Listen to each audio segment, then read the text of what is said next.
Paul Yock here. So you're here to have a little mentorship, and we thought it might be a good idea to take just a couple of minutes to talk about the other side of that. That is how you can be a good mentee, how you can get the most out of your role in the mentee-mentor relationship. Some of these things are going to be pretty common sense, but I'm hoping there'll be a couple of tips that'll help you as you go forward.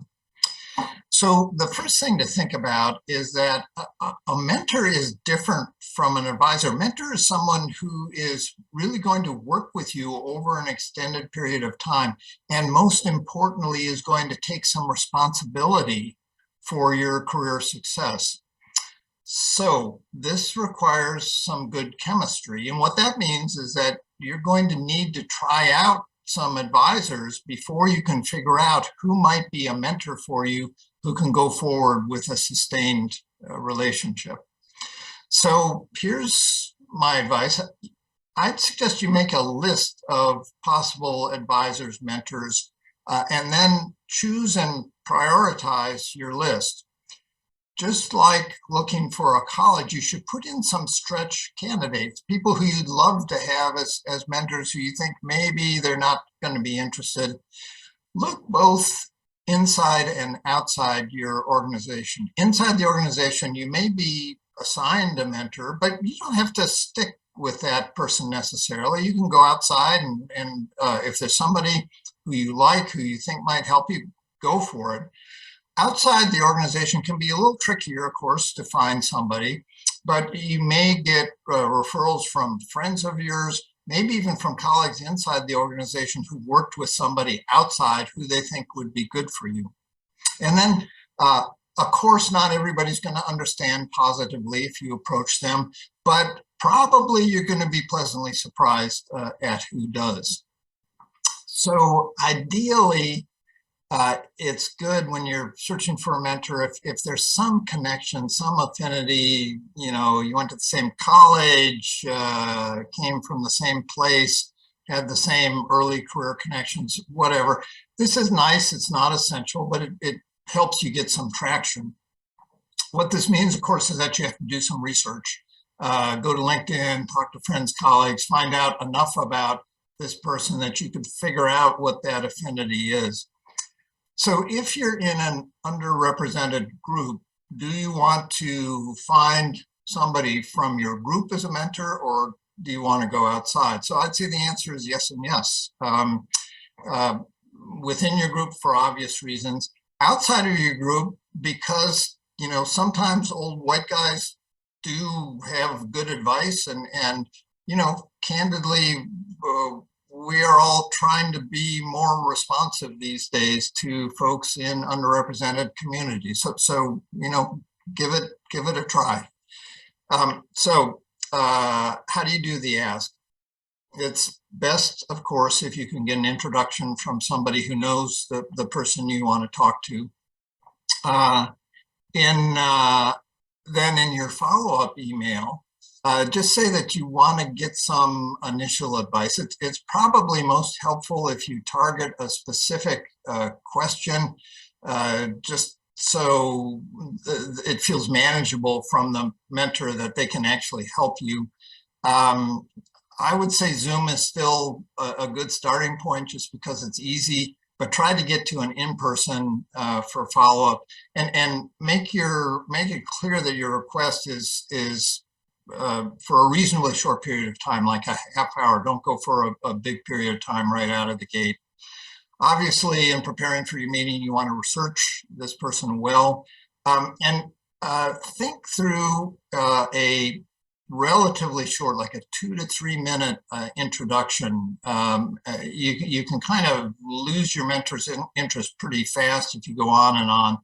And similarly, have a specific set of questions that you're going into the interview with. In getting started with the session, obviously thank the person for their time in advance.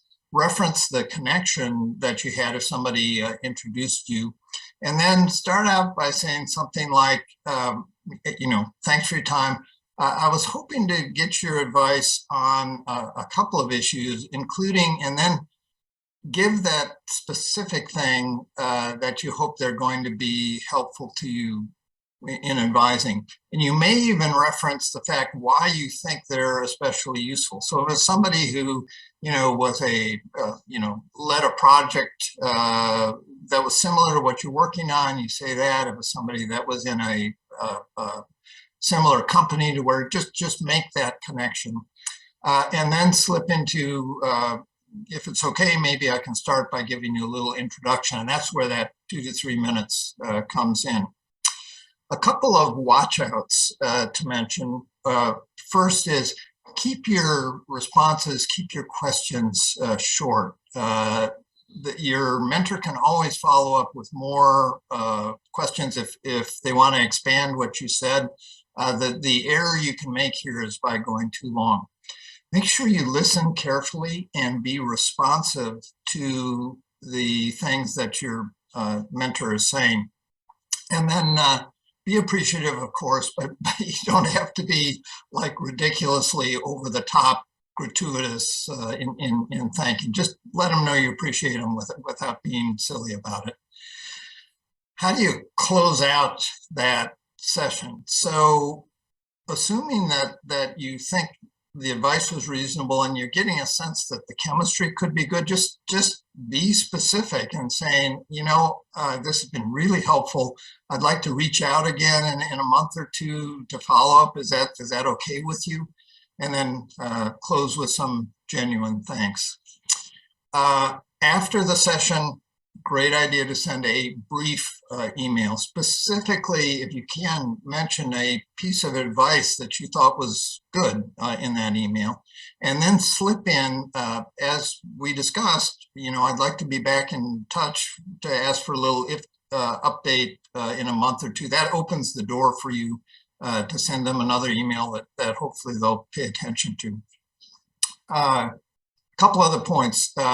So you're going to get advice from this mentor, hopefully other mentors. You shouldn't limit yourself to just one. And it's okay if you choose not to follow a piece of advice. That's part of the process. And in fact, you're likely to get different advice from different people. That's a good thing. Use that churning to kind of decide what your gut is telling you about what's the best fit in terms of the advice that you want to follow.